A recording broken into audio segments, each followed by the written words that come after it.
Hace un momento en el servicio leímos el Salmo de la mañana y fue el Salmo 38. Y ese Salmo 38 está lleno de los sentimientos de una conciencia culpable. En el versículo 2 dice, porque tus saetas cayeron sobre mí y sobre mí ha descendido tu mano.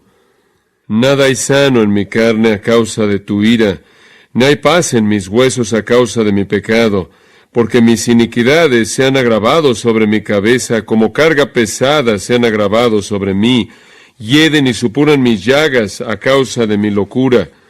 Estoy encorvado, estoy humillado en gran manera, ando enlutado todo el día, porque mis lomos están llenos de ardor, y nada hay sano en mi carne. Estoy debilitado y molido en gran manera, gimo a causa de la conmoción de mi corazón. Los sentimientos de una conciencia culpable. Un contraste fuerte con lo que el apóstol Pablo nos ha dicho en 2 Corintios capítulo 1, versículo 12. Quiero continuar estudiando este asunto de la conciencia y el pecado en la vida del creyente. Y en 2 Corintios capítulo 1, versículo 12, Pablo, realmente al otro lado del espectro del salmista, dice, porque nuestra gloria es esta, el testimonio de nuestra conciencia, que con sencillez y sinceridad de Dios, no con sabiduría humana, sino con la gracia de Dios, nos hemos conducido en el mundo y mucho más con vosotros. Pablo estaba disfrutando el tener una conciencia limpia, una buena conciencia. El salmista estaba sintiendo la agonía de una conciencia acusadora. Hemos estado estudiando en 2 Corintios capítulo 1 esta pequeña sección desde el versículo 12 hasta el 14, y nos hemos enfocado en el sistema de advertencia del alma, la cual es la conciencia. Como hemos aprendido, la conciencia produce culpabilidad, vergüenza, ansiedad, incomodidad, temor, duda, enfermedad física y dolor, y otras experiencias de depresión, cuando el estándar o la norma más elevada conocida de conducta moral es violada. La conciencia nos es dada a nosotros como un regalo por parte de Dios para advertirnos acerca de lo que devasta el alma. Y el apóstol Pablo estaba viviendo una vida santa y por ello tenía una conciencia limpia que no lo acusaba. Él no era perfecto, pero él tenía victoria sobre el pecado en su vida. Ningún cristiano puede dar testimonio, un testimonio honesto, del hecho de que cuando se volvió un cristiano, el pecado fue borrado. No es así. La tendencia a pecar todavía existe en nuestras vidas. Aunque somos salvos, todavía pecamos. Peor aún, todavía derivamos placer de nuestro pecado. Todavía luchamos con hábitos pecaminosos, no solo actos pecaminosos aislados, y algunas veces caemos en pecados vergonzosos, escandalosos. Nuestros pensamientos y nuestras palabras no siempre son lo que deben ser. Nuestro tiempo con frecuencia es desperdiciado en búsquedas frívolas y mundanas. Nuestras mentes y nuestros deseos con frecuencia están enfocados en cosas pasajeras. Nuestros corazones con frecuencia se enfrían hacia cosas santas y evangelísticas. Y podríamos hacer la pregunta, ¿por qué es esto así?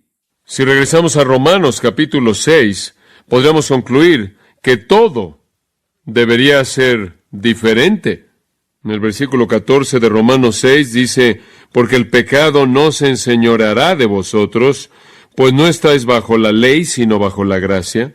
En el versículo 17 dice, pero gracias a Dios que aunque erais esclavos del pecado, habéis obedecido de corazón aquella forma de doctrina a la cual fuisteis entregados, y libertados del pecado, vinisteis a ser siervos de la justicia. Si de hecho el pecado no tiene dominio sobre nosotros, si realmente ya no somos esclavos del pecado, ¿por qué no podemos vivir una vida pura y disfrutar de una conciencia limpia? ¿Por qué es que esta batalla continúa? Bueno, la respuesta es que todavía hay pecado que permanece dentro de nosotros. Hemos sido salvos del pago del pecado y Cristo tomó el pago en sí mismo al morir en la cruz. Hemos sido salvos del poder dominador del pecado y esto es el dominio poderoso del pecado sobre nosotros ha sido roto y no tenemos que obedecerlo. Inclusive hemos sido salvos hasta cierto grado en la actualidad de la presencia del pecado, porque ya no está con nosotros en todo momento, en toda expresión, y algún día seremos salvos de su presencia en su totalidad. Pero aunque hemos sido salvos y redimidos y perdonados, todavía hay pecado que permanece dentro de nosotros. Ahí yace el problema. El problema es que si usted quiere tener una vida pura y por lo tanto una conciencia limpia, tiene que enfrentar con el pecado que permanece en usted. La pregunta es cómo lo enfrenta. Quiero tomar una ilustración del Antiguo Testamento.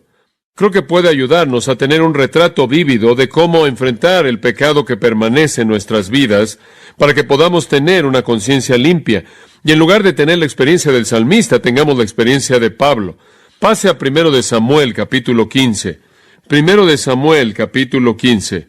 Esta gran historia del Antiguo Testamento tiene la intención de enseñarnos la seriedad del pecado y la justicia de la ira santa de Dios en contra del mismo. No quiero pasar por alto esas verdades ni el valor histórico de esto, pero quiero tomarlo más bien como una ilustración vívida o analogía de cómo los creyentes deben enfrentar el pecado. Veamos el versículo 1 en 1 de Samuel 15.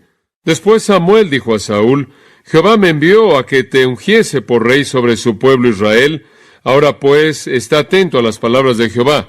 Ahora recordará usted que Saúl fue escogido porque él era de hombros arriba más alto que otros, él era de la tribu de Benjamín, él era aquel que el pueblo quería que fuera su rey, y el Señor estuvo de acuerdo en permitir que tuvieran al hombre que querían, debía ser ungido, pero había una condición. Si él iba a entrar en esta función, tenía que hacer algo, y era escuchar las palabras del Señor. Él se iba a colocar en una posición en donde él iba a estar gobernando al pueblo de Dios, y por lo tanto necesitaba escuchar a Dios, quien era su verdadero soberano. Y después aquí él se vuelve muy específico. Esto es lo que el Señor tiene que decir, y esto es lo que tienes que escuchar y obedecer. Versículo 2. Así ha dicho Jehová de los ejércitos: yo castigaré lo que hizo Amalec a Israel al oponérsele en el camino cuando subía de Egipto. Ve pues y hiera a Amalec, y destruye todo lo que tiene, y no te apiades de él. Mata a hombres, mujeres, niños y aún los de pecho, vacas, ovejas, camellos y asnos. Eso se le llama genocidio. Ve y destruye a una raza entera. Una tribu entera, en este caso realmente no una raza, pero una tribu entera de personas llamados por un hombre llamado Amalec. El mandato de Dios era muy claro. Saúl tenía que enfrentarlos despiadadamente a estos amalecitas. Él no solo debía matar a los hombres, sino también a las mujeres y a todos los niños y a todos los bebés. Y él tenía después que matar a todos sus animales. La tribu entera tenía que ser borrada de la existencia de manera despiadada y cruel. No debían tomar rehenes, y la implicación es que tampoco botín alguno. Ahora, la pregunta que surge de manera inmediata es: ¿por qué un Dios de amor infinito y misericordia y gracia determinó un juicio tan severo en contra de una tribu pagana? Permítame ver si puedo responder esa pregunta. Los amalecitas eran una tribu antigua, eran nómadas, esto es, viajaban por todos lados y ocupaban Canaán del Sur, eran descendientes de Saúl y de esta manera estaban fuera de la línea de la promesa, así como Génesis 36:12 lo indica. Eran los enemigos perennes de los judíos, y una vez que los judíos llegaron a la tierra de Canaán, de hecho, usted recordará cuando los judíos llegaron a la tierra de Canaán, inicialmente tenían miedo de entrar a la tierra.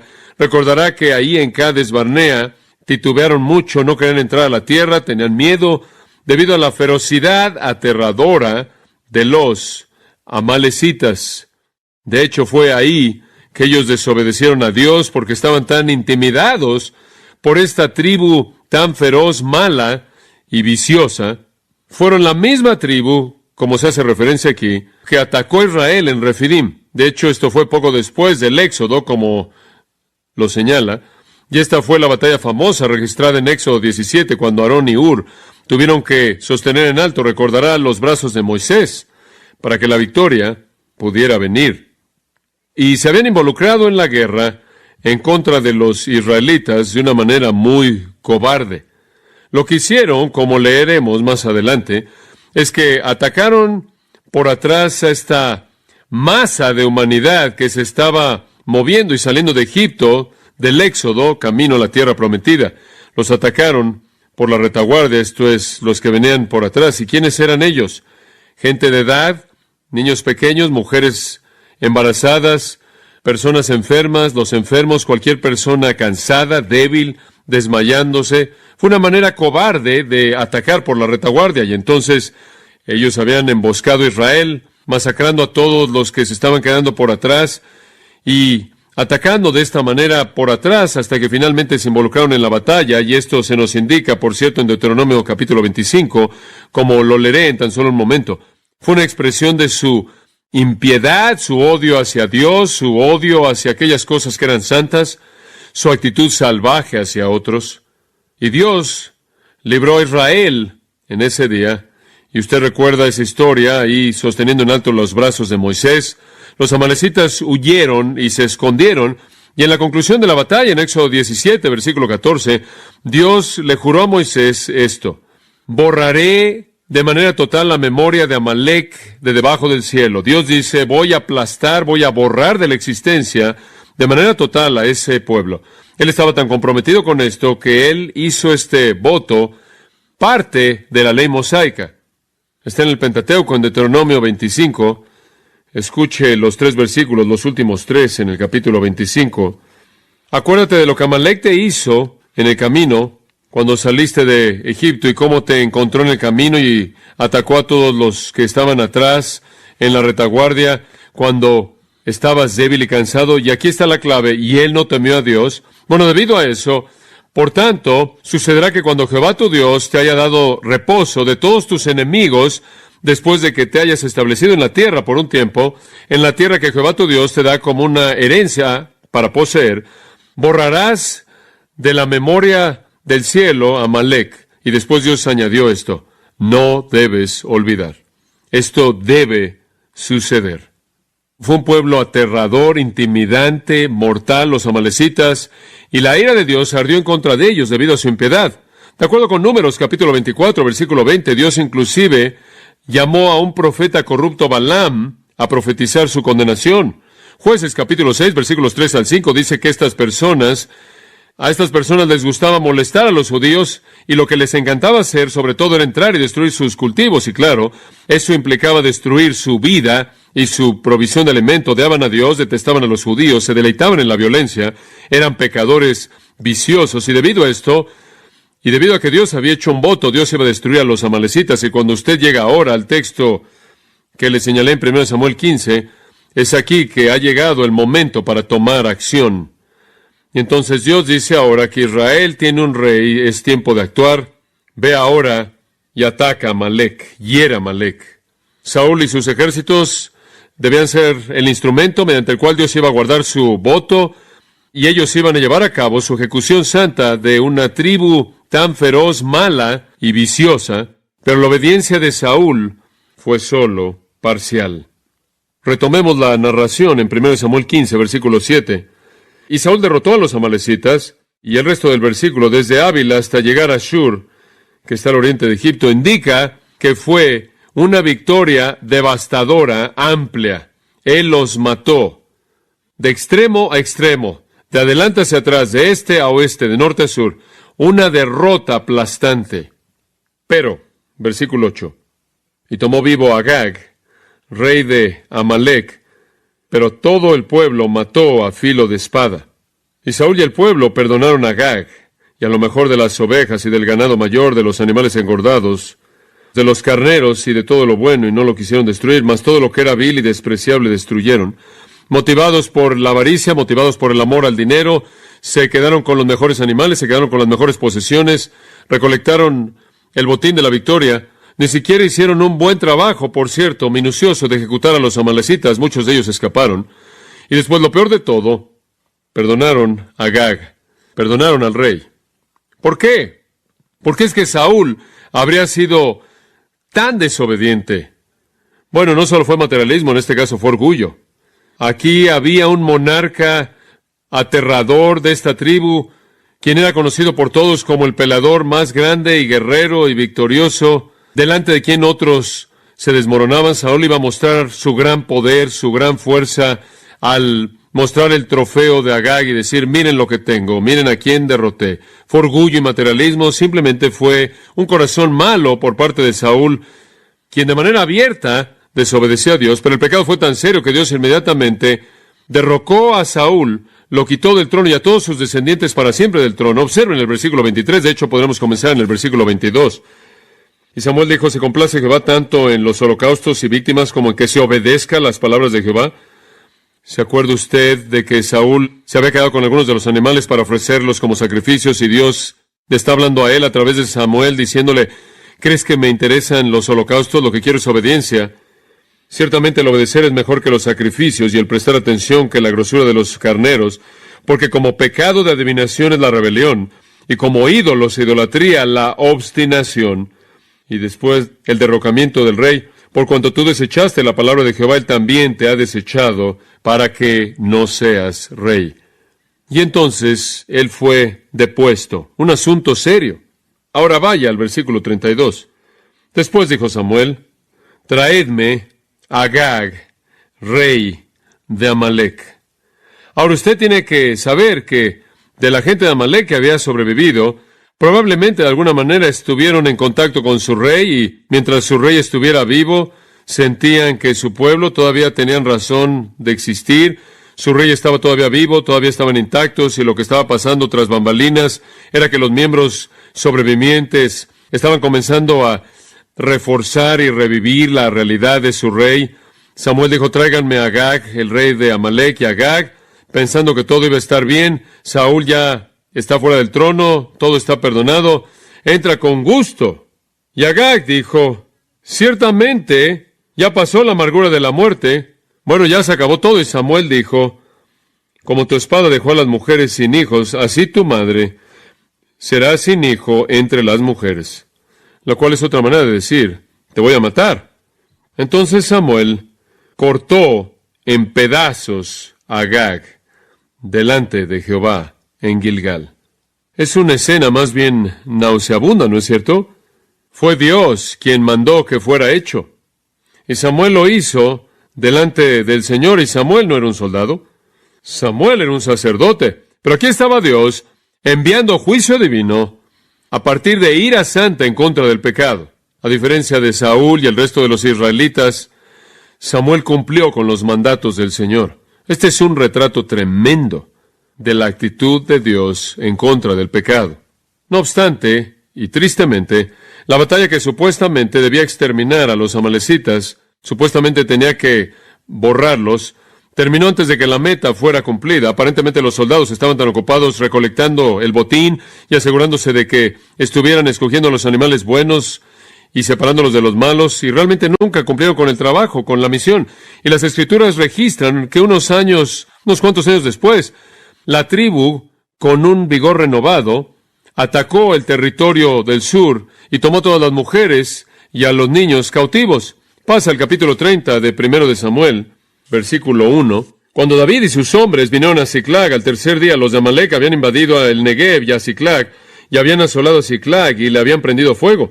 Y se habían llevado cautivas a las mujeres y a todos los que estaban allí, desde el menor hasta el mayor, pero a nadie habían dado muerte, sino se los habían llevado al seguir su camino. Vino pues David con los suyos a la ciudad, y he aquí que estaba quemada, y sus mujeres y sus hijos e hijas habían sido llevados cautivos. Entonces David y la gente que con él estaba alzaron su voz y lloraron, hasta que les faltaron las fuerzas para llorar.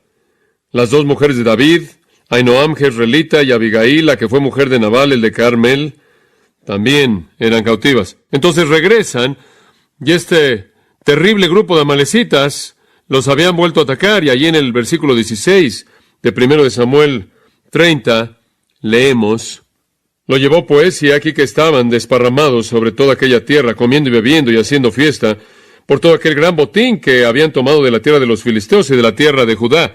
Estos son los amalecitas. Y los hirió David desde aquella mañana hasta la tarde del día siguiente. Simplemente una matanza de 24 horas. Y no escapó de ellos ninguno, sino 400 jóvenes que montaron sobre los camellos y huyeron. Ahora algunos jóvenes se escaparon, el resto fueron masacrados. Y libró David todo lo que los amalecitas habían tomado, y asimismo libertó David a sus 2 mujeres. Y no les faltó cosa alguna, chica ni grande, así de hijos como de hijas, del robo, y de todas las cosas que les habían tomado, todo lo recuperó David. Tomó también David todas las ovejas y el ganado mayor, y trayéndolo todo delante, decían, este es el botín de David.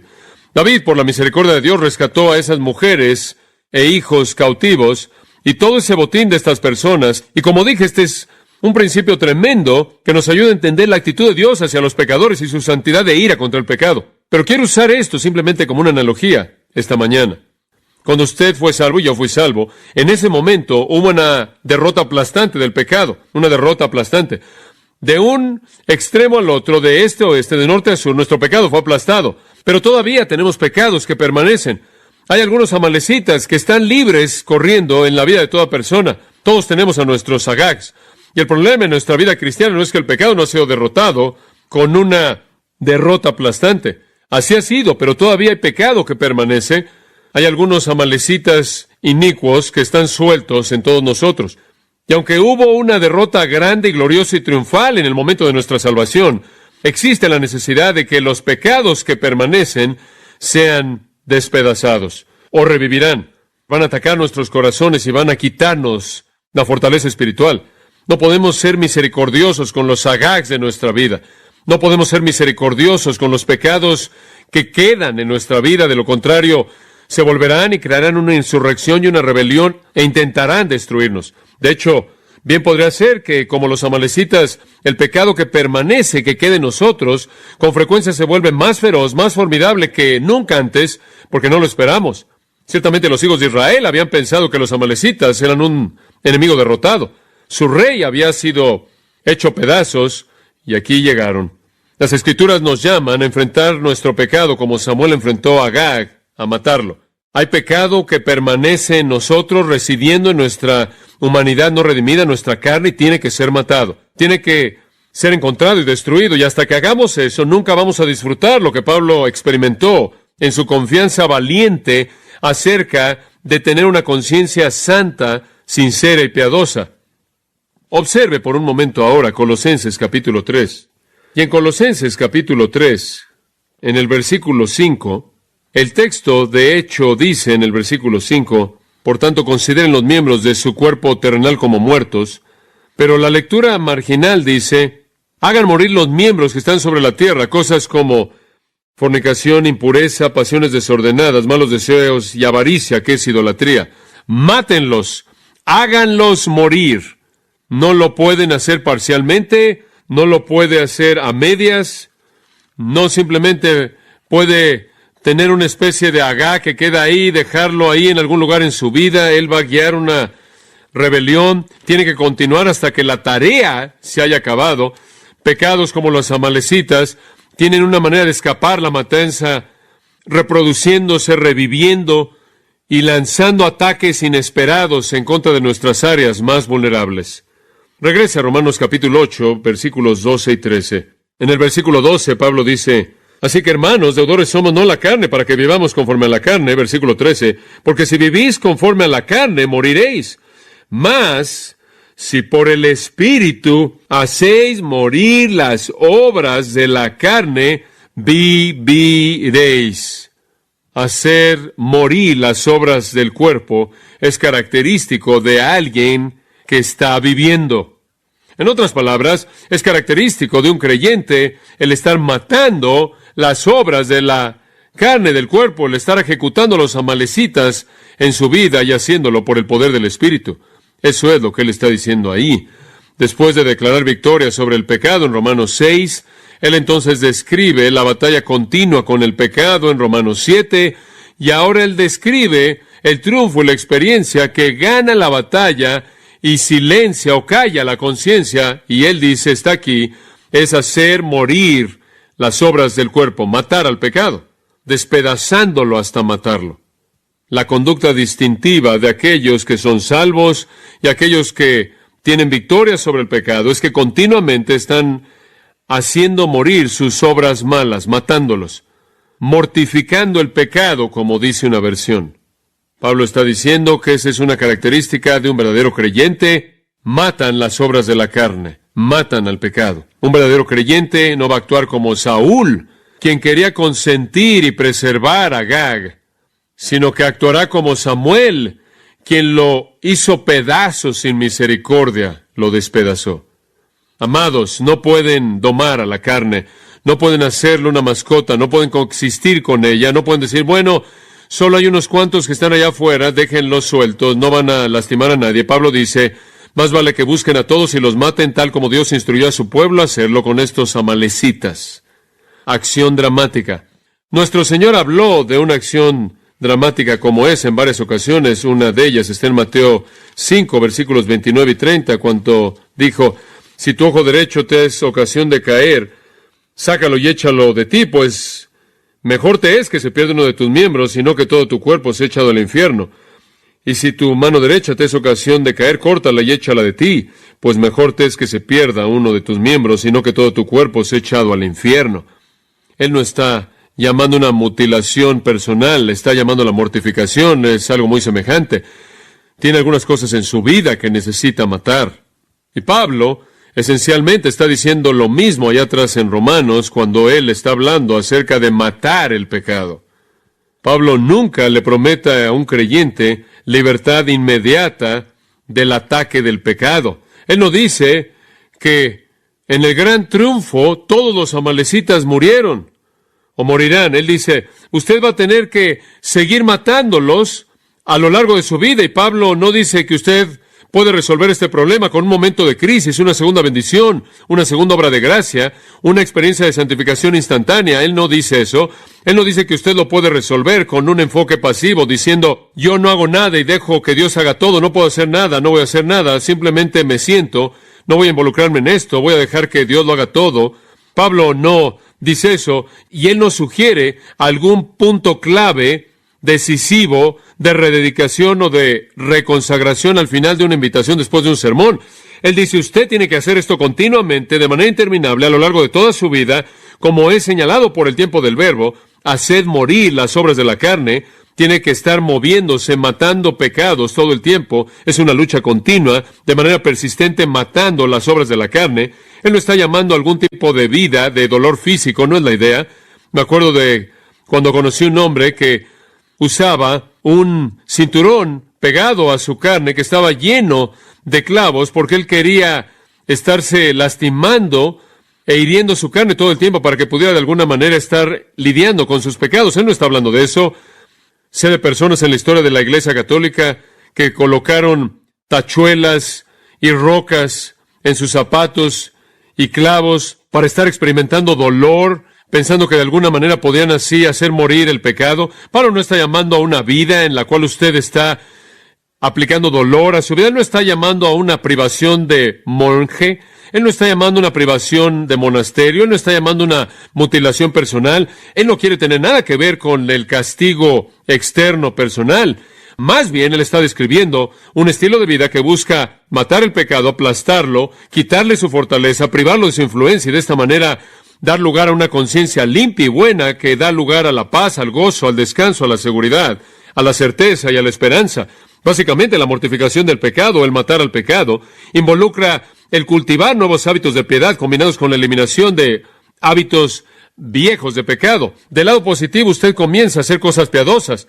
Del lado negativo, usted deja de hacer cosas pecaminosas. Y esa es una lucha constante en la cual debemos permanecer comprometidos de manera perpetua. Ahora, las Escrituras nos ofrecen, voy a llevar el mensaje a la conclusión con algunas de estas cosas, algunos medios prácticos mediante los cuales podemos destrozar o despedazar a Agag, medios prácticos mediante los cuales podemos matar a los amalecitas que permanecen en nuestra vida.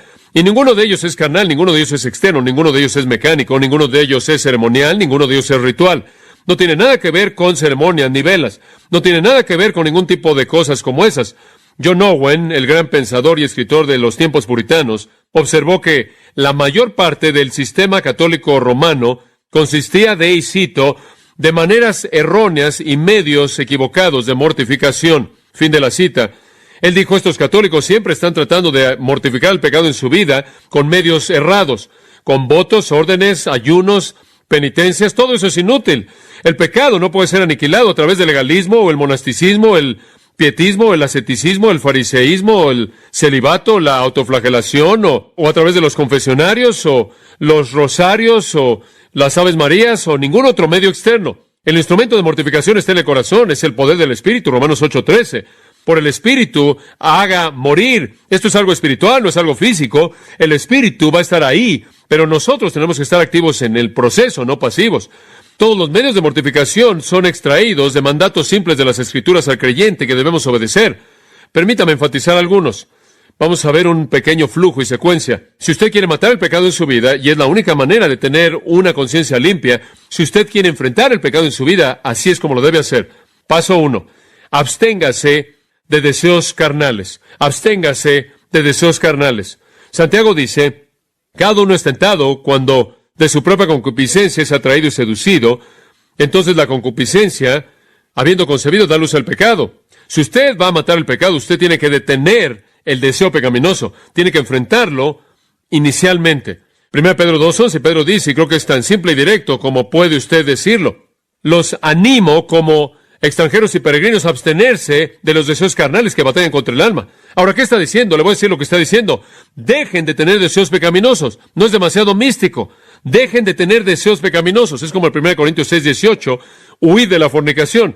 ¿Quiere matar los deseos pecaminosos en su corazón? Entonces, deje de entretenerlos. Pedro no describe algún programa complejo de terapia. Él simplemente dice, dejen de tener deseos carnales. Déjenlos. Sáquenlos de su vida. No hay punto alguno en esperar que algún tipo de poder celestial quite el deseo pecaminoso. No hay punto alguno en pasar horas y horas y años buscando la fórmula correcta para perseguir al demonio del deseo pecaminoso. Aquí está el medio más simple y directo de matar al pecado. Deje de tener el deseo pecaminoso. Deténgalo. Es como Santiago 4, el cual dice, resista al diablo y huirá de usted. Deje de tener el deseo pecaminoso y usted dejará de pecar. Dice usted, pero ¿cómo dejas el deseo pecaminoso? ¿Cómo puedes detenerlo? Bueno, vayamos a Romanos 13:14, y aquí hay otro mandato muy simple, al final del versículo, y no proveáis para la carne ni sus deseos. Si usted quiere dejar de tener deseo pecaminoso, entonces no provea nada para que se alimente el deseo pecaminoso. ¿Entiende eso? No acomode su deseo pecaminoso. El deseo pecaminoso tiene que ser detenido antes de que comience. Digo, si usted lucha con la glotonería, no vaya al mercado con mucho dinero, hambriento solo. Vaya con poco dinero, lleno y con un amigo espiritual. ¿Sabe lo que estoy diciendo? No se coloca en esa posición. Si usted lucha con la glotonería, no se llene de comida chatarra o basura. Si usted se ve tentado por el deseo sexual, no llene su mente con las imágenes que alimentan la tentación. No vayan a una película que demuestre ese tipo de cosas, o lea una novela que trata de eso, o vea programas en televisión que alimentan eso y después se pregunta por qué siempre está luchando con el deseo pecaminoso y por qué siempre tiene una conciencia que lo acusa. No provea para los deseos de la carne. Es como matarla de hambre. A mí antes me gustaban las papitas, no es un pecado, pero un punto de ilustración. Las papitas no son buenas para mí, me dijo el doctor. La única manera en la que puedo dejar de comer papitas es no estar cerca de ellas. Si están cerca, me las voy a comer, me las como en moderación. Pero si no están cerca de mí, no tengo problema alguno. Es maravilloso algunas veces cuando me acerco ahí a la repisa y no están ahí. Y puedo felicitarme a mí mismo por mi dominio propio, por mi gran dominio propio. Y para empeorar las cosas, vivo a 3 kilómetros del supermercado más cercano. Es algo fácil quitar lo que alimenta la mente con el medio para entretener pensamientos malos.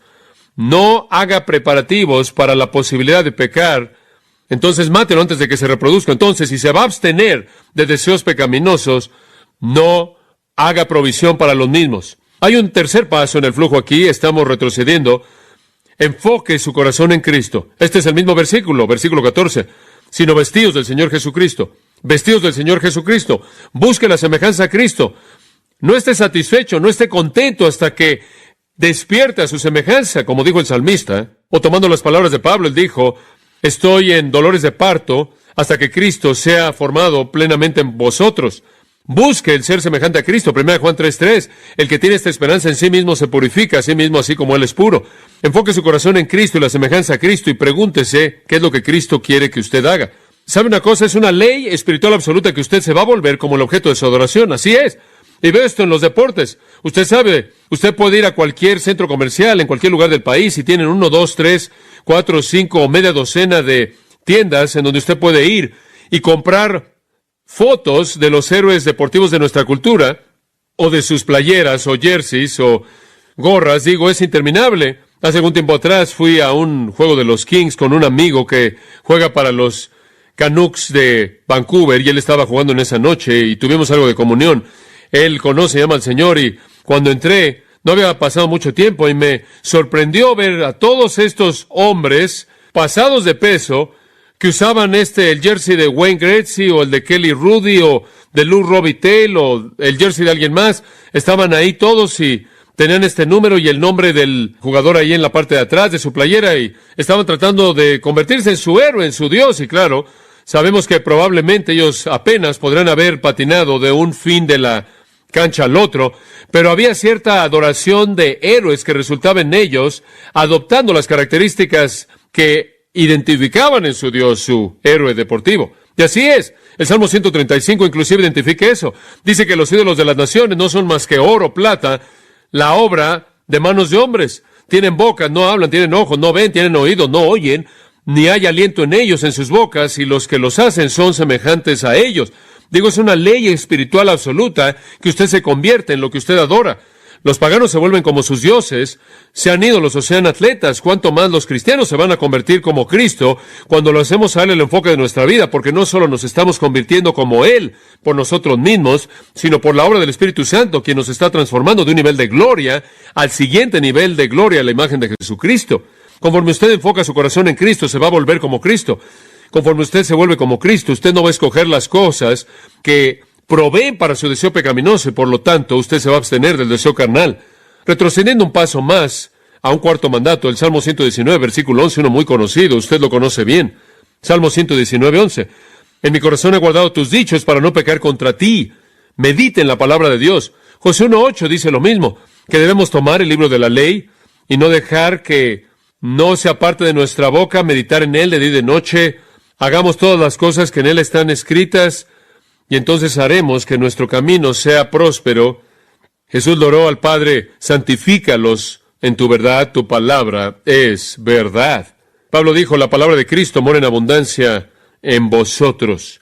Y cuando la palabra lo llena a usted, y la palabra lo domina, y la palabra vence su manera de pensar y su vida, y está saturado por la palabra, eso es lo que lo lleva a un enfoque centrado en Cristo.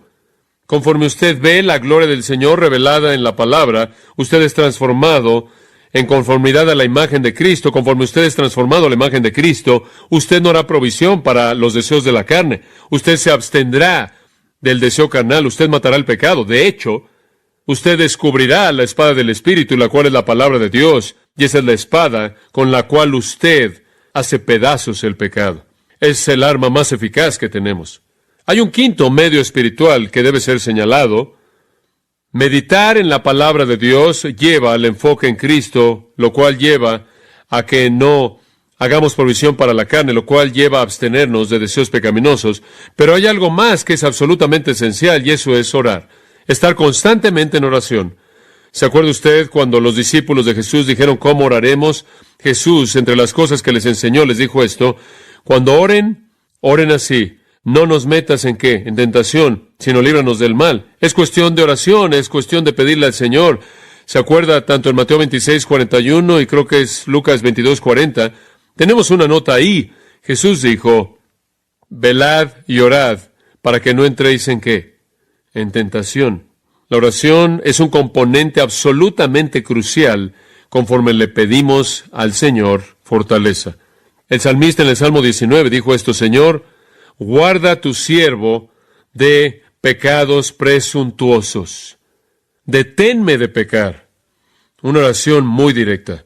Es realmente eso lo que creo que está en el corazón del escritor de Hebreos, cuando él escribe en Hebreos capítulo 4, versículo 16, y dice: acerquémonos pues confiadamente al trono de la gracia, para alcanzar misericordia y hallar gracia para el oportuno socorro. Creo que el tiempo de necesidad ahí es el tiempo de tentación, la batalla del creyente contra el pecado. Ahí es cuando necesitamos gracia.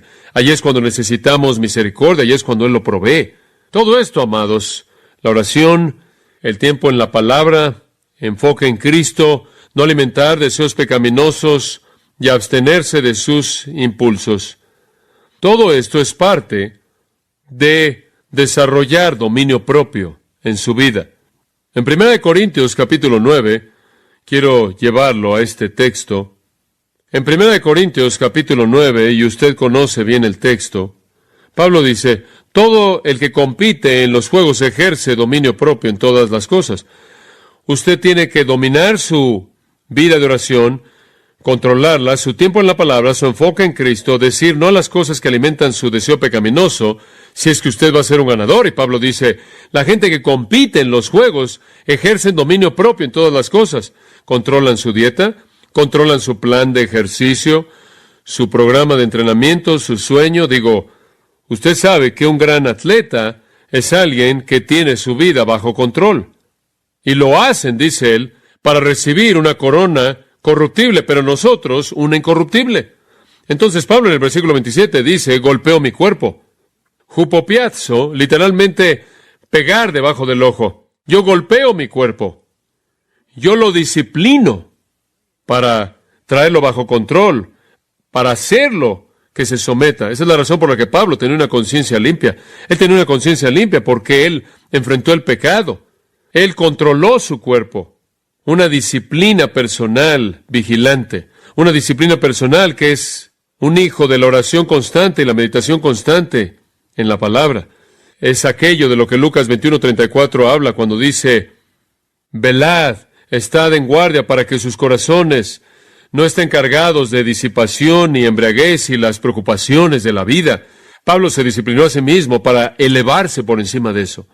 Simplemente es disciplina personal. Realmente es Filipenses 2. Ocupaos de vuestra salvación con temor y temblor, porque Dios es el que en vosotros produce así el querer como el hacer, por su buena voluntad. Usted tiene que estar comprometido con ello, trabajar duro en esto, disciplina personal. Pero por otro lado, es Dios quien lo está haciendo. Y esto nos lleva de regreso a Romanos 8:13, ¿no es cierto? Por el Espíritu. Es el poder del Espíritu operando en nosotros que mata el pecado, pero no sin nuestro involucramiento. Usted no puede nada más sentarse, como dije antes, y esperar que los amalecitas y los agags de su vida simplemente se vayan. Usted no puede coexistir con ellos. Usted tiene que ser agresivo y estar activo en oración, meditando en la palabra, fijando su corazón en Jesucristo y vistiéndose del Señor Jesucristo, evitando todo lo que alimenta su deseo pecaminoso y absteniéndose del deseo pecaminoso de esa manera. Y sabe una cosa, el Nuevo Testamento tiene algunos otros deberes que matarán al pecado, como vestirse de humildad, 1 Pedro 5:5, como tener la mente de Cristo, Filipenses 2:5, como despojarse de sentimientos vengativos hacia otros, Efesios 4:31 y 32, como vestirse de la armadura de Dios, Efesios 6, como hacer un lado las actitudes pecaminosas, Colosenses 3:8 y 9, añadir las gracias del crecimiento espiritual, 2 Pedro 1:5 al 7, pero básicamente el resumen de esto es oración, la palabra, semejanza a Cristo, evitar el tipo de cosas que alimentan el deseo pecaminoso. Y por lo tanto dejamos de tener deseo pecaminoso, dejamos de pecar. Resumiéndolo todo, en la misma carta que estamos estudiando, 2 Corintios 7:1, Pablo dice, así que amados, limpiémonos de toda contaminación de carne y de espíritu, perfeccionando la santidad en el temor de Dios.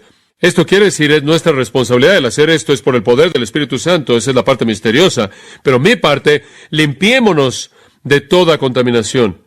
Deshazte de eso. Mátelo. Deshágase de eso. No sea que regrese de una manera devastadora como lo hicieron los amalecitas. La carne es sutil, la carne es engañosa, puede dejarlo solo por un tiempo, hacerlo pensar que se deshizo de ella y después regresará con una furia infernal. El pecado, como puede ver usted, es alguien que está siempre listo para atacar y usted nunca puede descansar, siempre está buscando cómo atacar. Cuando Agag venga usted y con gusto diga, Ciertamente la amargura de la muerte ha pasado, lo cual es otra manera de decir, bueno, se acabó la guerra, usted es salvo, usted va bien, yo estoy derrotado, no se preocupe por mí. Cuando Agag y sus amigos amalecitas quieran hacer la paz con usted y declarar un fin en las hostilidades, ahí es cuando usted toma su espada y los hace pedazos. No somos ignorantes de las estrategias de Satanás. Más vale que no seamos ignorantes de nuestras armas. Inclinémonos en oración. Padre, te damos gracias en esta mañana por este maravilloso tiempo de adoración. Gracias por lo práctico que es este texto. Gracias por la gran historia de los amalecitas y Agag. Y te damos gracias por la manera en la que nos revela tu justicia, tu juicio, tu ira santa, tu odio hacia el pecado. Y Señor, hemos descubierto que en ese acontecimiento histórico tremendo de Samuel despedazando a Agag, nos presenta una analogía apta para cómo debemos enfrentar el pecado en nuestras vidas. Que seamos personas que oran, que meditan en la palabra, que enfocan sus corazones en Cristo, que no proveen oportunidad alguna para la carne y por lo tanto que dejan de tener deseos pecaminosos, que detenemos nuestros pensamientos malos, detenemos nuestras palabras malas, nuestras obras malas, nuestros deseos malos, y que estemos matando al pecado en nuestras vidas y por lo tanto disfrutando de una conciencia valiente y llena de confianza, una que es santa y piadosa en su sinceridad como la de Pablo. Te doy gracias por los que en esta mañana aquí con nosotros dicen que su conciencia está limpia, quizás inclusive en esta mañana sus pecados fueron confesados de manera total y en estos días de adorarte a ti, en esta temporada del año, quizás sus corazones se han fijado en ti de una manera especial y la conciencia está limpia. Pero Señor, hay otros aquí que se sienten más como el salmista y la herida es profunda y el dolor es real y sienten cierta enfermedad física de vez en cuando y vergüenza, culpabilidad, ansiedad, temor, duda, pérdida de gozo. Y es porque tu mano está en ellos de manera pesada a través de su conciencia porque no están enfrentando a los amalecitas en su vida. Que nosotros, Señor, siempre estemos haciendo morir las obras de la carne, para que podamos disfrutar de una vida pura, limpios de toda contaminación de carne y de espíritu, perfeccionando la santidad en el temor de Dios y de esta manera disfrutando la bendición y el beneficio de una conciencia limpia. Buscamos eso y te damos gracias por hacerla disponible a nosotros por tu Espíritu, el único que puede lograrlo en nosotros. Conforme nos hace estar dispuestos, en el nombre de Cristo oramos. Amén. Estaba pensando después de que terminé el mensaje esta mañana, lo crucial y lo importante que es lidiar este asunto de hacer morir el pecado, lo esencial que es en nuestras vidas. Y recordé de nuevo el hecho de que haré mi mejor esfuerzo un domingo por la mañana de enseñarles esa verdad, estando plenamente consciente de que usted lo puede comprender, lo puede entender, lo puede afirmar, puede estar de acuerdo con él mismo, puede creerlo, puede aplicarlo, pero eso no termina la batalla. Esa es la razón por la que tenemos que regresar y repasarlo una y otra vez, semana tras semana, porque tenemos que sostener ese nivel de rendición de cuentas con la verdad. Tenemos que confrontar constantemente, semana tras semana tras semana, los pecados de la gente para que puedan ser traídos a rendir cuentas delante de un Dios santo una y otra vez. Es sorprendente que las cosas que conocemos pueden ser hechas a un lado en nuestras mentes y el pecado puede volverse a levantar y salir a la superficie de nuevo y ser entretenido. Casi pienso que al vivir en el mundo en el que vivimos en la actualidad, en donde el pecado nos es vendido a través de un proceso avanzado de medios masivos de comunicación, es difícil el poder llegar de domingo a domingo, y más vale que se esté exponiendo más que tan solo de domingo a domingo a la palabra, o de lo contrario va a encontrar que su vida se va resbalando hacia una tolerancia del pecado, mientras que la cultura ha empeorado. Hay buenas cintas cristianas y libros que han incrementado y han proliferado y la radio cristiana está ahí y hay recursos. El punto no es solo para dar la información, podemos dar la información y usted puede conocer la información, creerla, inclusive podría ser lo suficientemente bueno como para enseñarla. El punto es estimularlo al amor y a las buenas obras. Esa es la razón por la que nos congregamos, como Hebreos 10 nos dice, colocarlos al nivel de la rendición de cuentas, habiendo adorado al Señor y venir ante Él en oración y venir a su mesa. Esto también es un punto de rendición de cuentas.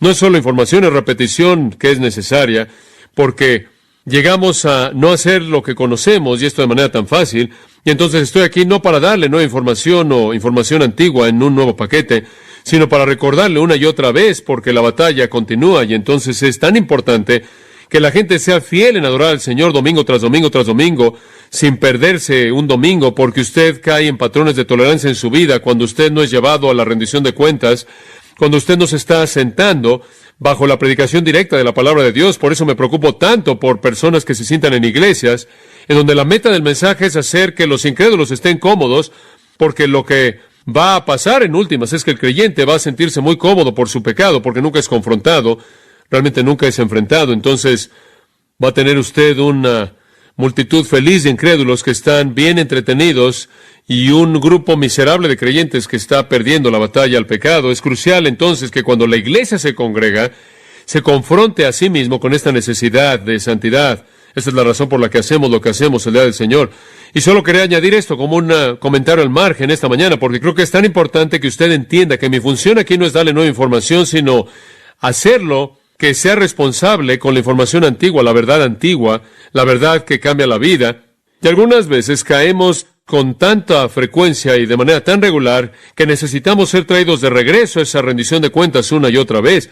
Y para ayudarle y traer un aguijón a su conciencia es parte de la función del predicador, y ciertamente es la función de la mesa del Señor, el confrontar nuestros fracasos y nuestros pecados y nuestras transgresiones y nuestra conciencia que nos acusa. Entonces, en esta noche, antes de que lleguemos a la mesa del Señor, lo cual haremos en un momento, me gustaría recordarle unas cosas que no dije en esta mañana, y a manera de recordatorio, a manera de comentario al margen, quiero añadir al mensaje de esta mañana algunas ayudas finales en este proceso de matar al pecado. Ahora recuerda, Romanos 8:13 dice que si por el Espíritu hacéis morir las obras de la carne, viviréis. Es en el poder del Espíritu Santo por el que matamos el pecado que queda en nosotros, y debemos estar ocupados en tomar la espada del Espíritu, por así decirlo, en el poder del Espíritu Santo, y matar a los pecados que quedan en nuestra vida. Y en el proceso de hacer eso, usted recordará que señalemos que debe abstenerse de deseos carnales, no debe hacer provisión para la carne, debe vestirse del Señor Jesucristo, debe meditar en la palabra, esconderla en su corazón para que no peque, debe velar y orar para que no entre en tentación. Vimos todos esos mandatos. También señalamos que debe estar lleno del Espíritu Santo, porque Él es el poder que lo hace suceder, y debe disciplinarse para tener dominio propio, golpear su cuerpo para que usted no quede descalificado. Y añadimos otros deberes que van de la mano, como buscar la humildad y cosas así. Pero permítame darle algunos recordatorios finales conforme usted se involucre en aplicar todos esos principios en su vida. Hay algunas cosas que necesita saber, y le voy a dar unos cuantos antes de que lleguemos a la mesa del Señor. Número 1. El pecado no está matado cuando es meramente cubierto. El pecado no es matado cuando es meramente cubierto. Usted puede ser muy exitoso en cubrir su pecado hasta donde otros pueden ver. Usted puede tener mucho éxito en esconderlo de toda persona que lo rodea, pero eso no es matarlo. Si un pecado simplemente ha sido cubierto con algún tipo de protección, si ha sido cubierto con algún tipo de pintura, como pintura en una pared, eso es hipocresía, y la hipocresía simplemente es otro pecado. Si la conciencia de alguna manera ha sido cubierta de azúcar, usted está en un estado mucho más peligroso de lo que usted estaba antes. Cubrir de manera exitosa su pecado no mata su pecado, lo hace inclusive estar más vivo porque no ha sido expuesto, se está escondiendo. Y en Proverbios 28:13 leemos esto: el que encubre sus pecados no prosperará, pero el que los confiesa y se aparta alcanzará misericordia. Usted no ha cumplido con su deber en matar el pecado hasta que lo ha confesado y lo ha dejado. Cubrirlo solo lo empeora. En segundo lugar, en ayudarle al aplicar este deber necesario de matar el pecado, necesita recordar que el pecado no ha sido matado cuando únicamente ha sido internalizado. El pecado no es matado cuando únicamente es internalizado. Alguien podrá pensar que hubo cierto pecado que practicaron de alguna manera, pecados de su boca, de su lengua, pecados cometidos con su cuerpo, sus manos, sus ojos, sus oídos, lo que sea. Y después, cuando dejaron de hacerlo, cuando dejaron la práctica externa de esa maldad, imaginan que por lo tanto lo han matado. cuando la realidad es que están disfrutando de los placeres de ese pecado en su propia mente. Podrá encontrarse a usted mismo llegando al punto en su experiencia cristiana en donde usted dice: no voy a entretenerme a mí mismo al ir a películas que desfilan inmoralidad. Y entonces usted deja de hacerlo. Pero las imágenes vívidas de esas experiencias, de ver esas películas, usted permite que regresen a su mente y usted las entretiene una y otra vez. No ha matado el pecado en absoluto. El pecado no es matado cuando solo es internalizado. No está muerto si usted todavía puede meditar en los placeres del pecado. Quizás pudo haberlo movido de afuera hacia adentro, y quizás pudo haberlo movido de la privacidad de su imaginación, en donde solo es conocido para usted y para Dios. Pero ese pecado no está muerto. Al contrario, se ha vuelto más mortal, porque ahora está casado con la justicia pretenciosa. Ahora es peor a los ojos de Dios. Es aquello por lo que Jesús reprendió a los fariseos. Ellos evitaban el homicidio, pero toleraban el odio. Ellos evitaban la fornicación y el adulterio, pero toleraban el ver a una mujer para desearla de manera pecaminosa. Y Jesús inclusive los declaró dignos del infierno eterno.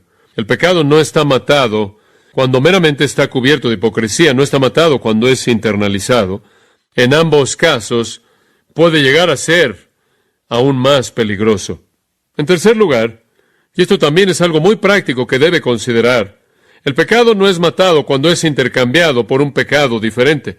Algunas personas imaginan que debido a que han dejado un pecado y lo han reemplazado con otro, realmente han hecho cierta obra, han tomado ciertas acciones para hacer morir el pecado en su vida. ¿De qué sirve el intercambiar los deseos de la carne por los deseos de los ojos, o los deseos de los ojos por la vanagloria de la vida? Y los deseos pecaminosos simplemente han cambiado formas. Reemplazar la fornicación con la avaricia no lo lleva a usted a ningún lugar. Ese tipo de táctica lo coloca en una situación de peligro, porque lo coloca en una posición en la que usted se endurece por el engaño del pecado. Usted deja algún pecado y escoge algún otro, y usted se imagina que eso es progreso espiritual y se está engañando, y no es así. El pecado, en cuarto lugar, no es matado cuando es reprimido. Dice usted: ¿cómo es que la gente reprime el pecado? Le voy a decir cómo. Algunas personas lo hacen con el alcohol. Simplemente se emborrachan hasta perder la conciencia. Prefieren experimentar elefantes rosas que la culpabilidad. Algunas personas ahogan su culpabilidad con el entretenimiento y otras distracciones. Algunas personas van a otros consejeros y otras personas que van a elevar su autoestima y de esta manera imaginan que su culpabilidad ya se acabó, cuando realmente únicamente está siendo reprimida bajo el engaño de consejo no sabio. Martin Lloyd-Jones escribió en una ocasión, y cito: si usted meramente reprime una tentación o su primer movimiento del pecado dentro de usted, probablemente va a regresar con mayor fuerza. A este punto yo estoy de acuerdo con el psicólogo moderno que la represión siempre es mala. Bueno, ¿qué hace usted?, pregunta alguien. Yo respondo: cuando usted sienta ese primer movimiento del pecado, simplemente levántese y diga: claro, no voy a enfrentar en nada esto. Exponga la cosa y diga: esto es malo, esto es vil, esto es lo que sacó al primer hombre del paraíso. Sáquelo, véalo, denúncielo, ódielo por lo que es. Y entonces realmente usted lo ha enfrentado. Usted no debe empujarlo meramente en un espíritu de temor o una manera temerosa, dice él. Sáquelo, expóngalo, analícelo, después denúncielo por lo que es hasta que lo odie. Fin de la cita. Ese es buen consejo. Enfrentamos nuestro pecado de manera valiente cuando le pegamos en la cabeza. Someterlo un poco no es suficiente, necesitamos exterminarlo, como aprendimos en el caso de Agag al hacerlo pedazos. Esa tarea de toda la vida.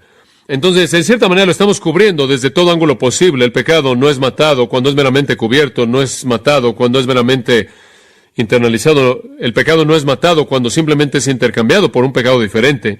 Y el pecado no es matado cuando es meramente reprimido. Y un pensamiento final, lo cual nos lleva de regreso a donde comenzamos en esta discusión en esta mañana. El pecado no es matado hasta que la conciencia está callada. El pecado no es matado hasta que la conciencia ha sido apaciguada.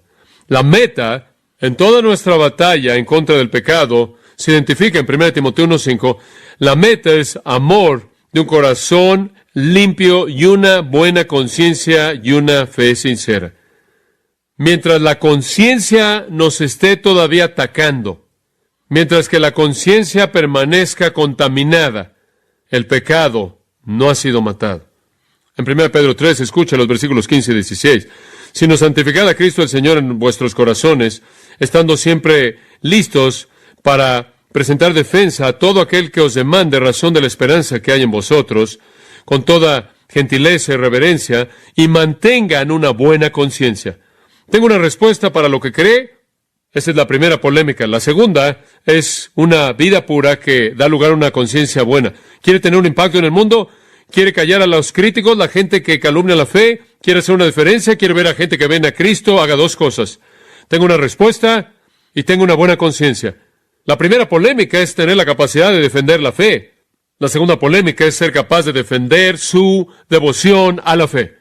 Una cosa es ponerse de pie y decir, creo en el cristianismo, creo en la fe cristiana, estoy comprometido con la fe cristiana, estoy comprometido con el Señor Jesucristo, estoy comprometido con el hecho de que Él es Dios en carne humana, murió en la cruz, resucitó por mí, estoy totalmente comprometido con la Biblia, y después que alguien le pregunta, bueno, ¿por qué estás viviendo en pecado? ¿Con qué nivel de compromiso está usted comprometido? Entonces hay una doble polémica en ese texto. La primera es conocer la respuesta por la razón de la esperanza que hay en usted, y la segunda es mantener una vida pura, lo cual da lugar a una conciencia buena, de tal manera que no solo puedan calumniar lo que usted cree, sino que no puedan calumniar la manera tan profunda y entregada con la que lo cree. Parte del proceso de la verdadera mortificación o del hacer morir el pecado es enfrentar el asunto de la culpabilidad. Si usted quiere saber en dónde en su vida el pecado no ha sido enfrentado, simplemente escuche su conciencia. Esto es un contraste total, por cierto, con la sabiduría popular de nuestro día. La sabiduría popular de nuestro día es muy diferente. Escuche lo que Juan Owen escribió. Si usted quiere matar el pecado, cargue su conciencia de la culpabilidad del mismo. ¡Wow! La mayoría de la gente en la actualidad le va a decir que huya de la culpabilidad. John Owen dijo, cargue su conciencia de culpabilidad.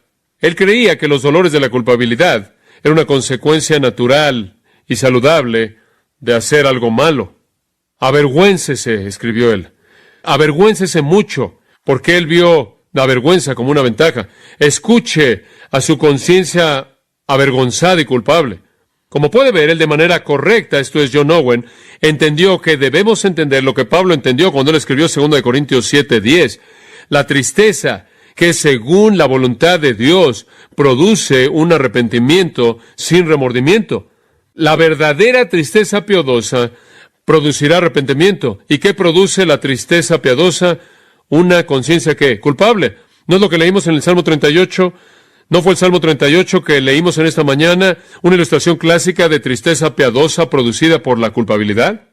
Y fue esa vergüenza que llevó al salmista a su gran confesión.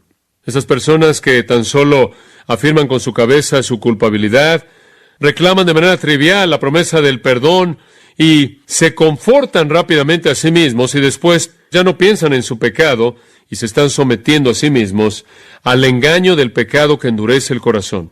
Deje que la tristeza haga su obra plena en producir un arrepentimiento profundo y honesto, y esos pecados serán debilitados de manera severa. De esta manera podemos matar a los amalecitas en nuestra vida. De esta manera podemos hacer pedazos al Agag y podemos enfrentar con el pecado que quede en nosotros. Es una tarea de por vida. No tenemos que hacerlo solos, como vimos en esta mañana. Ocupados de vuestra salvación con temor y temblor. Pablo dijo en Filipenses 2:12, y en el siguiente versículo dijo, porque Dios es el que en vosotros produce, así el querer como el hacer, por su buena voluntad. El pecado es algo serio, es lo serio, el asunto serio que roba nuestro gozo.